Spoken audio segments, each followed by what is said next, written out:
Hello, today this morning, you all have to be very active and energetic, because we are going to look into how a classical dance style helps people at large keeping well.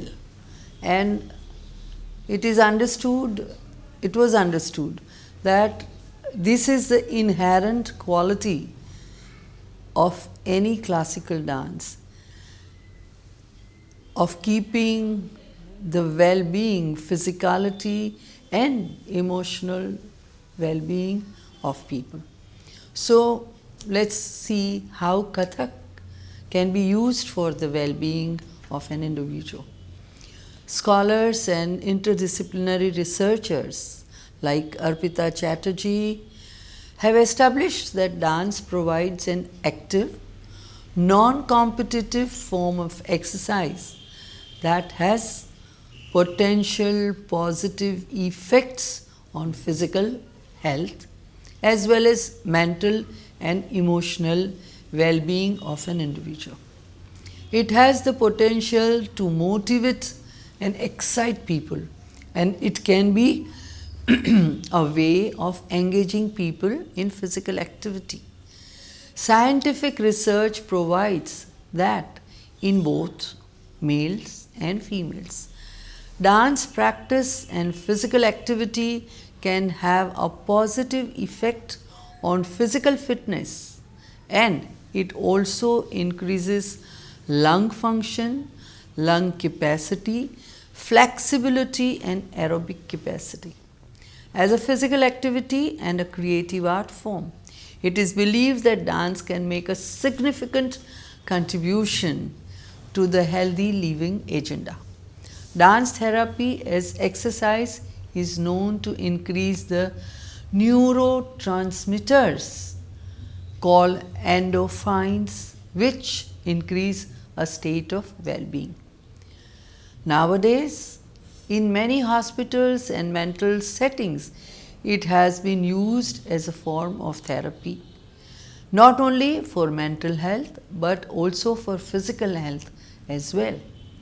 The therapeutic approaches with various forms of dances are a new entrant to dance literature.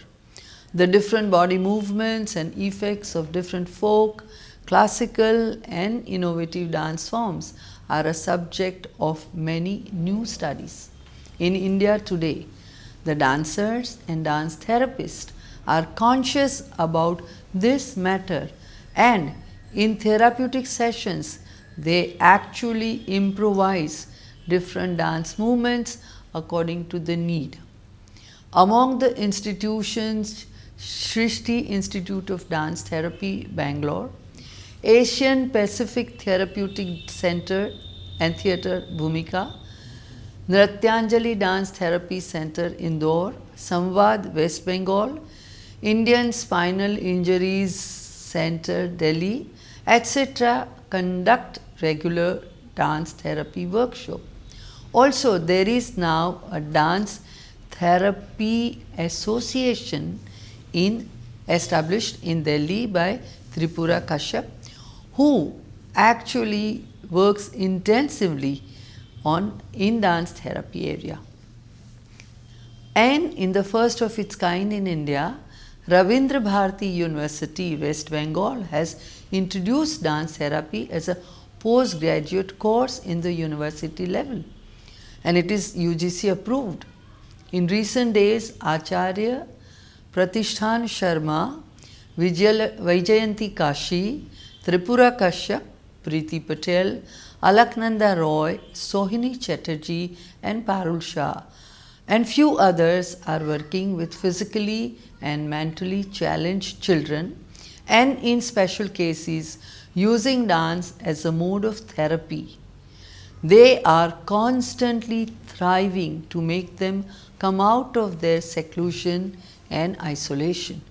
They are well trained in dance therapy and also study psychology, analysis, and dance. All three combined together gives these experts a way to work with special needed children and also with normal people. We do have a few case studies that we can use to understand how dance therapy has been employed by visionaries.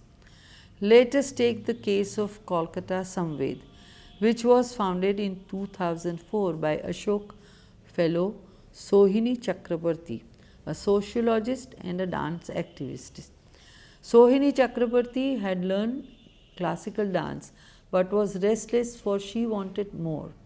She then learned modern dance with Kolkata's famous Dancers Guild and travelled overseas for many a show. But she was not content to be only a dancer or a performer. There was something else beckoning her.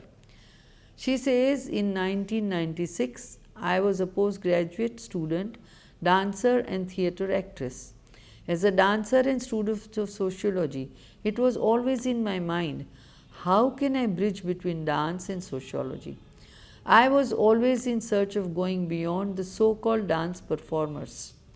It was at a colorful yet crowded evening at the Kolkata Book Fair in 96. While moving from one bookstall to another, a poster drew my attention. It was a photograph of a girl with the poem, They Sell Me My Own Blood for Gold and Silver. I rinse and rinse my mouth, but the treachery remains. And printed underneath, I went inside to know more about this girl and embark on a new journey. After seeing the poster of city-based NGO Sunlab, Sohini decided that she would work with these girls through dance to transform their lives. Initially, the organization thought it was a crazy idea, but as there was no financial involvement, they agreed to let her explore her idea with survivors of the trafficking and the sexual violence within their sheltered home, Sneha.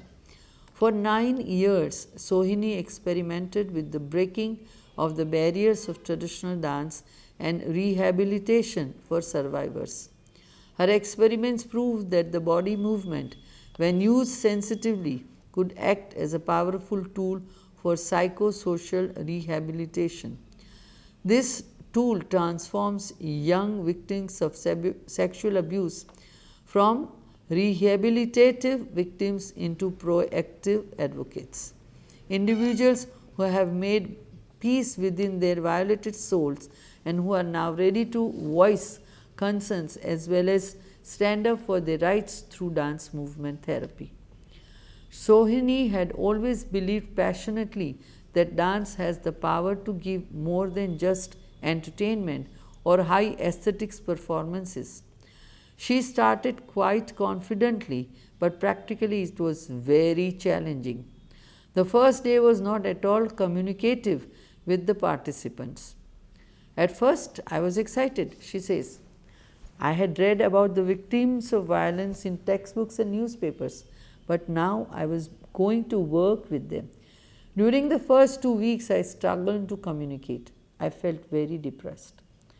That gave her new direction to rethink and review the limitations of her teachings and to use her training in sociology and contemporary dance to modify and approve her approach.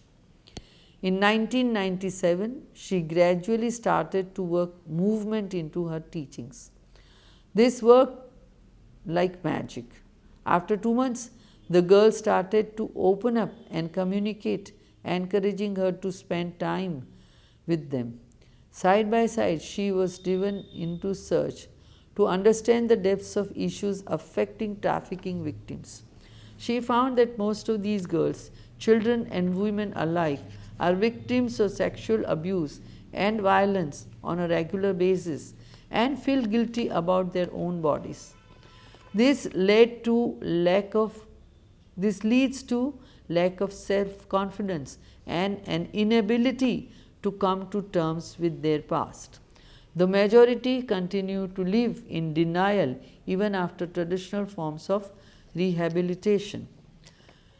Sohini spent 6 years in shelter home and community to develop process. In 1999, she created a project with Sanlap called Rangeen Sapne, Colorful Dreams, that used dance, drama, mime and music to engage and 120 children suffering from mental trauma. This project gave birth to the platform Samvad 2002. I have been fighting against the mainstream understanding of dance as entertainment or an art form for the elite. It has been strongly believed for ages that socially, politically, or culturally, dance cannot be a medium of social change. Till today, this notion remains imbued in the minds of many. Social norms in India, which are largely patriarchal, perceive the bodies of women and girl children as objects, symbols of purity and or agents of reproduction. Their bodies are never seen as creative, free agents of life. Dance has been used as a medium of exploitation of female body over the years. The success of Sohini's work led to the establishment of Kolkata Samved in 2004 with 5 survivors. It must be remembered that 40% of the 1 million commercial sex workers in India are under the age of 18, deprived to their chance at education, property rights, inheritance and skill development. They are forced into child marriages or into profession of commercial sex. The past always haunts them as it does victims of sexual abuse and violence who always feel guilty of their body. Not only does Kolkata Samved bring about positive changes in mind, body and spirit, it also enables the women, children and youth to interact with the mainstream society on an equal footing. What I fight for is not just to teach them to dance, but to make them through dance strong individuals in society with dignity and self-respect. Among young Kathak dancers, Siddhi Goel, only just graduated from Kathak Kendra, has been teaching at a Delhi-based NGO called Manzil, which works with children and adults from the neighboring areas who come from socially and economically backward class. The unique quality about Manzil is that students are not given mere remedial classes to help with their school lessons, but actively focus on the process of unlearning the school imposed system of learning that a lot of times interferes with the natural development of creativity. Manzil also takes classes in theatre, dance and music to help students engage with their creative side and develop different forms of self-expression. Siddhi teaches Kathak at this NGO, where she has been trying to help students and herself own in a two-way learning process to break the barriers of classical dance idioms and instead work out at one's own special creative mode of self-expression. It helps the student vent out their frustration and also acts as form of therapy where it sharpens their memory and picks up the power and releases the stress. You know that as dance is mainly dealing with physical movements, it has an immense role in health science as well as from therapeutic point of view. Dance therapy as exercise is known to increase the neurotransmitters called endorphins, which create a state of well-being. Kathak is definitely a weight-bearing and cardiovascular,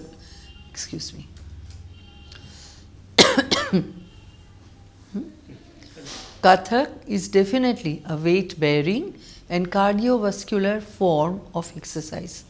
It is not only a strenuous physical workout, but since all dancers practice wearing heavy ghungroos on their feet.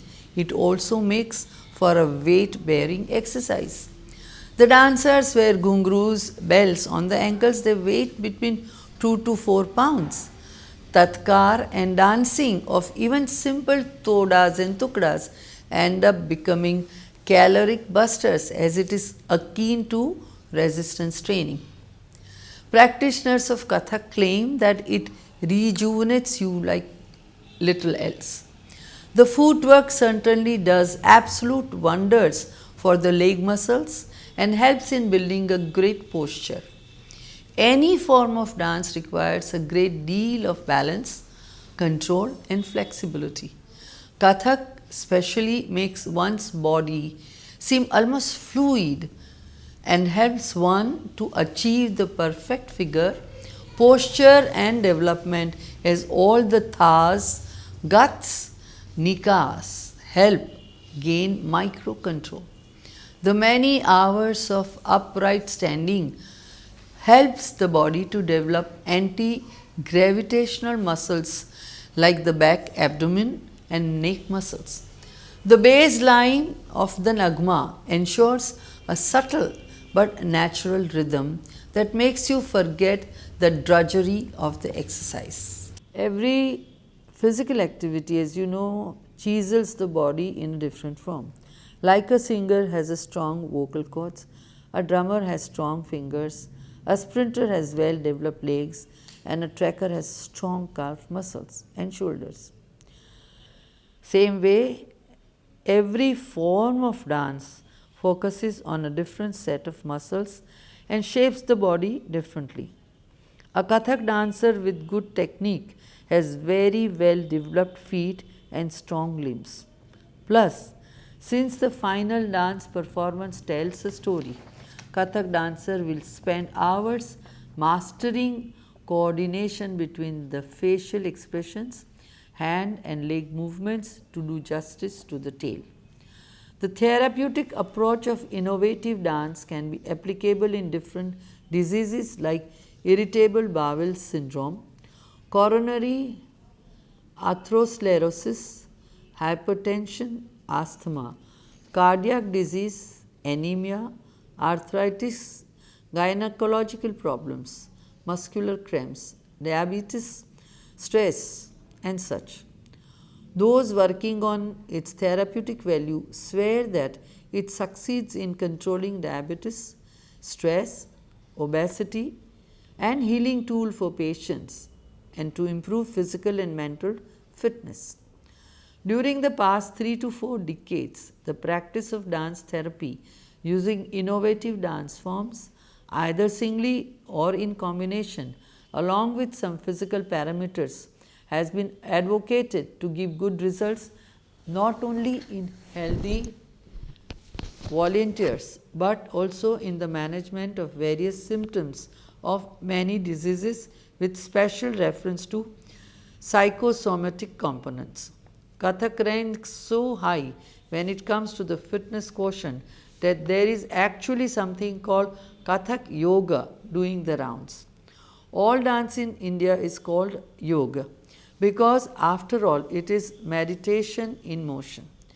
The methodology of Kathak yoga offers an integration of physical fitness, cardiovascular endurance, weight bearing exercise, usage of mathematics, analytical brain, and artistic brain all at the same time.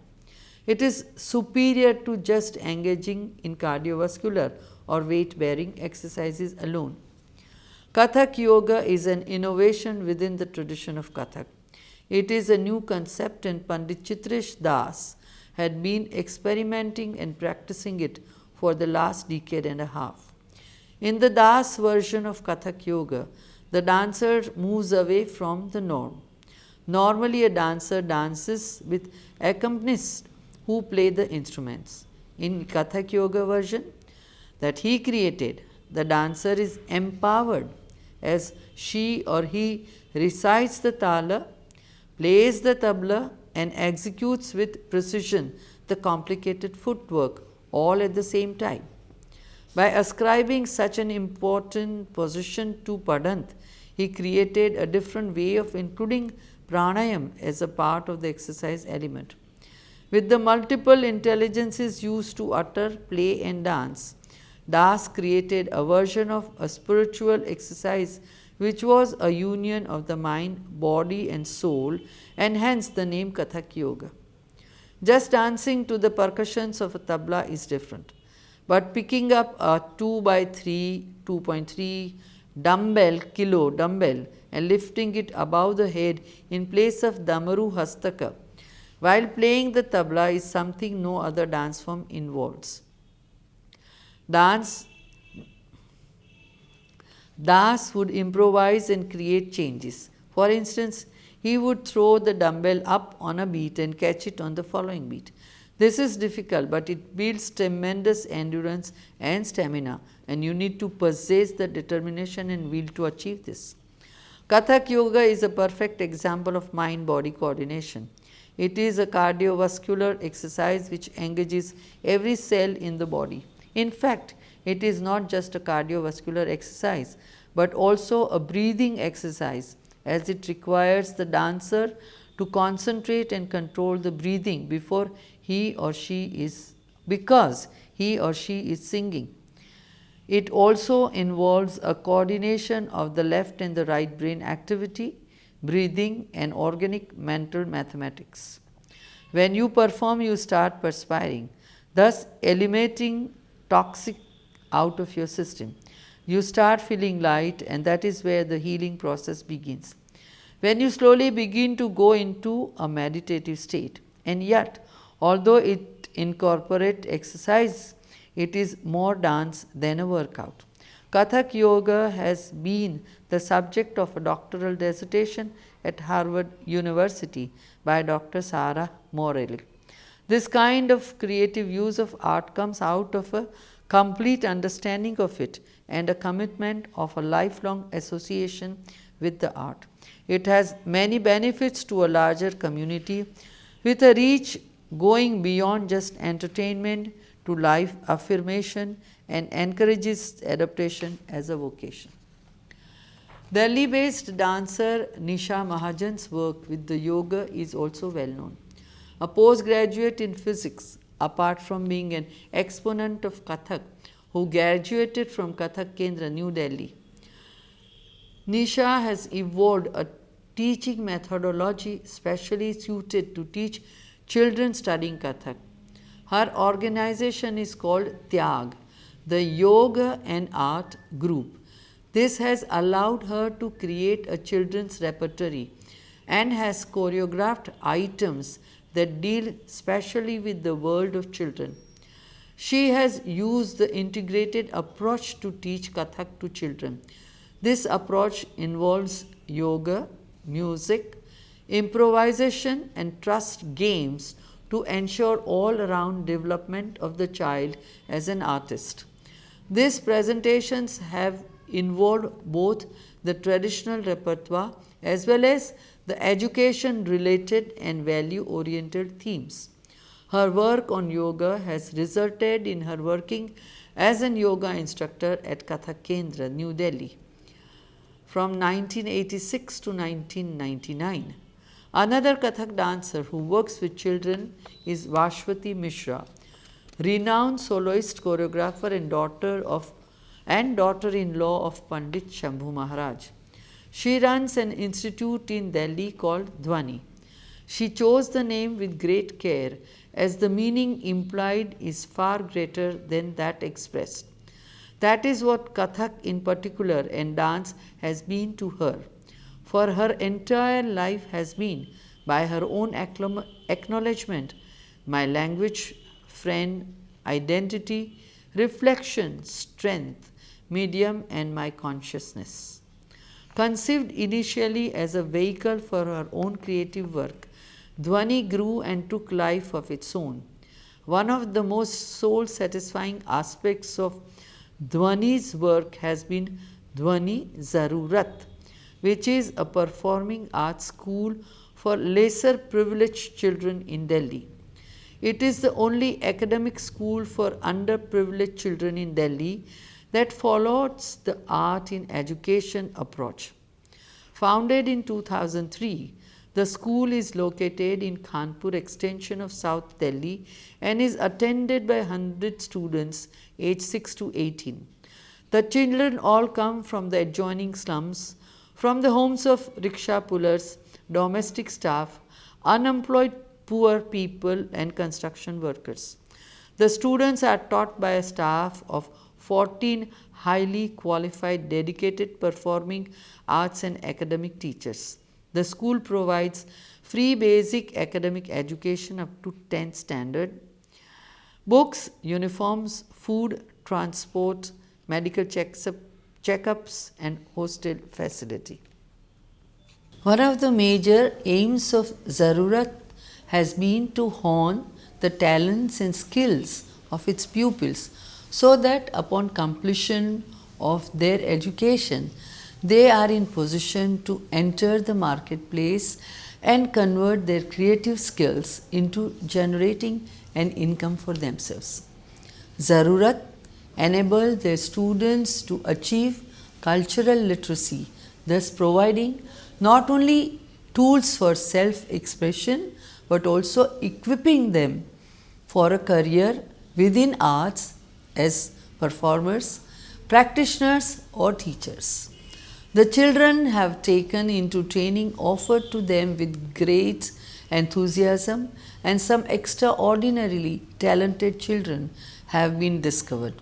As a result of their training at Dhwani, they regularly perform alongside professional dancers of Dhwani's repertory, and they are invited regularly to perform at events organized by various ministries and departments of the government, some corporations and cultural organizations as well.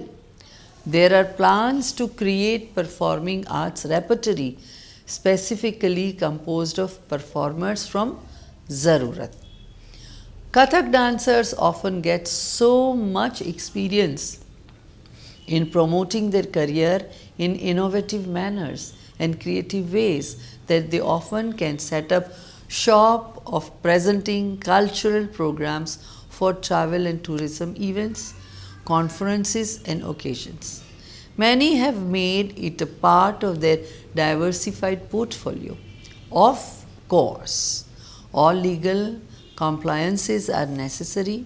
For one, they need to set up an NGO to receive donations and companies to receive payments.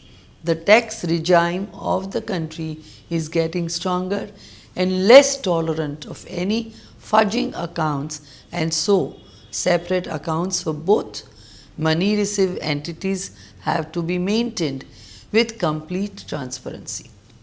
Trust money is public money and has to be spent very transparently with appropriate board resolutions sanctioning their spends, and they are always in place.